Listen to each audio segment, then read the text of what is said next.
माता सीता ने हनुमान जी को कलयुग के अंत तक जीवित रहने का वरदान दिया था और यह भी वरदान दिया था कि वो एक ही समय पर अनेक जगहों पर उपस्थित रह सकते हैं।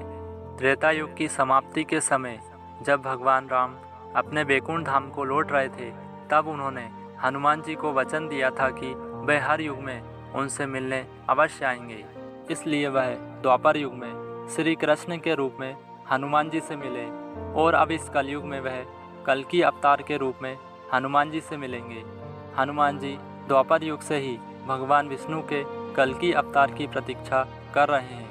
नमस्कार मित्रों, स्वागत है आपका सनातन दुनिया में। आज इस वीडियो के माध्यम से हम जानेंगे कि इस कलयुग में कब, कैसे और कहां भगवान कल्कि हनुमान जी से मिलेंगे और कैसे हनुमान जी इस कलयुग के पापियों का अंत करने में भगवान कल्कि का साथ देंगे।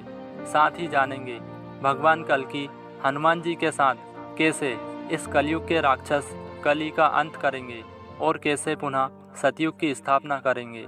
तो चलिए मित्रों, वीडियो को स्टार्ट करते हैं।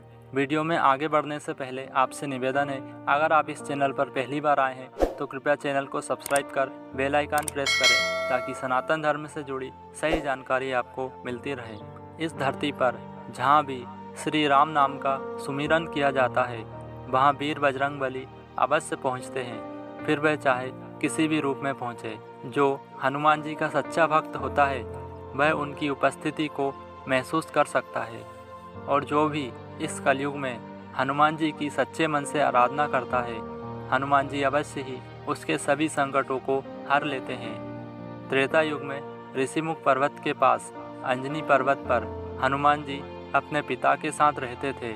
उस समय जब रावण ने माता सीता का हरण कर लिया था, तब भगवान राम माँ सीता की खोज करते हुए वहाँ पर पहुँचे थे और तब वहाँ उनकी भेंट हनुमान जी से हुई थी।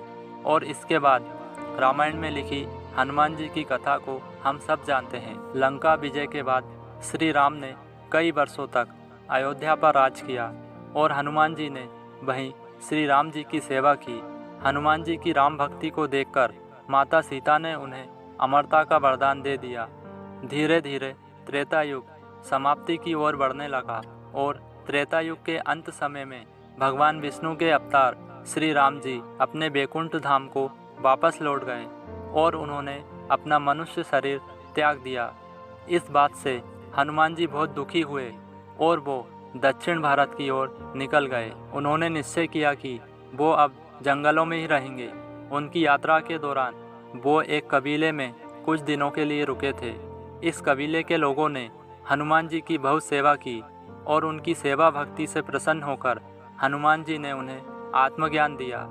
आत्मज्ञान वह दिव्य ज्ञान होता है जिससे आपको अपने वर्तमान, भविष्य और भूतकाल सबका पता चल जाता है।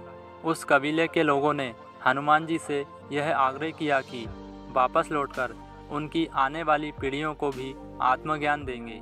तब हनुमान जी ने कबीले के लोगों को वचन दिया कि वे हर 41 साल में उनसे एक बार मिलने आएंगे और उनकी आने वाली पीढ़ियों को आत्मज्ञान देंगे।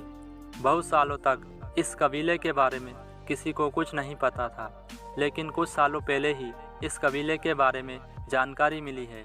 उस कबीले के लोगों ने बताया कि हर 41 साल के बाद एक वानर रूपी आदमी हमारे कबीले में आता है। उस कबीले के पास से संस्कृत भाषा में लिखे ताम्रपत्र भी मिले हैं। पूरी दुनिया से हटकर रहने के बावजूद भी इस कबीले के लोगों का रहन सहन, संस्कृति और बुद्धि किसी संत से कम नहीं है। उसके बाद द्वापर युग में भगवान श्री कृष्ण के रूप में हनुमान जी से मिले थे। महाभारत ग्रंथ को पढ़ने पर पता चलता है कि हनुमान जी महाभारत के समय भी श्री कृष्ण के साथ थे। महाभारत के युद्ध में श्री कृष्ण के कहने पर हनुमान जी ने अप्रत्यक्ष रूप से अर्जुन के रथ पर विराजमान रहकर पूरे युद्ध के दौरान अर्जुन की रक्षा की थी। अगर हनुमान जी अर्जुन की रक्षा नहीं करते तो कर्ण उन्हें कब का मार देता। द्वापर युग की समाप्ति के बाद इस कलयुग में भी हनुमान जी के जीवित होने के साक्षात प्रमाण मिलते हैं और इस कलयुग में पुनः हनुमान जी और भगवान कल्कि का मिलन होगा। सन 1600 में तुलसीदास जी के समय हनुमान जी ने उन्हें साक्षात दर्शन दिए थे और उन्हें रामायण लिखने के लिए प्रेरित किया था। हनुमान जी ने उन्हें भी दिव्य ज्ञान प्रदान किया था, जिससे वे उस काबिल बन पाए और उन्होंने रामायण जैसे महाग्रंथ की रचना की। चलिए अब जानते हैं इस कलयुग में कैसे होगा भगवान कल्कि और हनुमान जी का मिलन। कल्कि पुराण के अनुसार भगवान कल्कि बौद्ध सेना पर विजय प्राप्त कर कीकटपुर से चक्र तीर्थ पहुँचेंगे और वहाँ पर तीर्थ में स्नान कर अपनी सेना सहित वहीं कुछ समय के लिए निवास करेंगे। तब वहाँ भगवान कल्कि ने कुछ मुनियों को आते हुए देखा जो बहुत डरे हुए थे।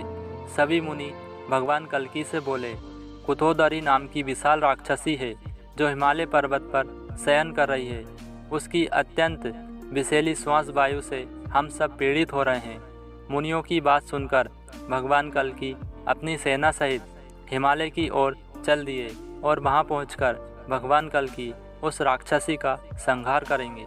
इसके बाद भगवान कल्कि वहां से दक्षिण दिशा की ओर जाएंगे और वहीं उनका मिलन हनुमान जी से होगा, जो हजारों वर्षों से भगवान विष्णु के कल्कि अवतार की प्रतीक्षा कर रहे हैं। और वहीं पर सतयुग तथा धर्म ब्राह्मणों के वेश में भगवान कल्कि के दर्शन करने आएंगे। फिर भगवान कल्कि धर्म, सतयुग और हनुमान जी के साथ कलयुग के राक्षस कली के निवास स्थान पहुंचेंगे। वहां चारों ओर भूतों का वास होने के कारण दुर्गंध फैली हुई थी। वहां पर हर वृक्ष पर उल्लू बैठे हुए थे। हर घर में स्त्रियां विवाद कलेश कर रही थी। यहाँ का हर पुरुष स्त्री का भक्त था। जब भगवान कल्कि के आने के बारे में राक्षस कली को पता चला, तब वह कली अपने वाहन उल्लू पर सवार होकर अपनी सेना सहित भगवान कल्कि से युद्ध करने के लिए नगर से बाहर आएगा। कली को आता देख भगवान कल्कि उसके साथ युद्ध करके सेना सहित कली का अंत कर देंगे, जिससे संपूर्ण पृथ्वी पर व्याप्त कली की माया, काम, क्रोध, लोभ, मोह सबका अंत हो जाएगा और फिर से एक सतयुग की स्थापना होगी। फिर से सतयुग प्रारंभ होगा। कल्कि पुराण के अनुसार जब भगवान कल्कि कली तथा कोक विकोक पर विजय प्राप्त कर लेंगे, तब वे वहां से अपने अश्व पर सवार होकर और अपने हाथों में तलवार लिए अपनी सेना सहित भल्लाट नगर में पहुंचेंगे। भल्लाट नगर के राजा शशिध्वज भगवान कृष्ण और विष्णु के परम भक्त थे। जब उन्हें भगवान कल्कि के अपने नगर में आने की सूचना मिली, तब उन्होंने भगवान कल्कि को साक्षात नारायण अवतार जानकर प्रणाम किया और अपनी सेना को लेकर युद्ध के लिए घर से निकलने लगे। तब राजा शशिध्वज की पत्नी सुशांता, जो भगवान विष्णु व्रत पारायण थी, उन्होंने जब अपने पति को भगवान कल्कि से युद्ध के लिए जाते हुए देखा, तब वह कहने लगी, हे स्वामी, कल्कि जी तो साक्षात भगवान विष्णु के अवतार हैं, आप उन पर प्रहार कैसे करेंगे? इस पर राजा बोले, हे प्रिय, ब्रह्मा जी ने क्षत्रियों के लिए जो धर्म निश्चित किया है उसका पालन करना चाहिए। रणभूमि में चाहे सामने स्वयं नारायण ही क्यों न हो, उन पर भी वार करना चाहिए।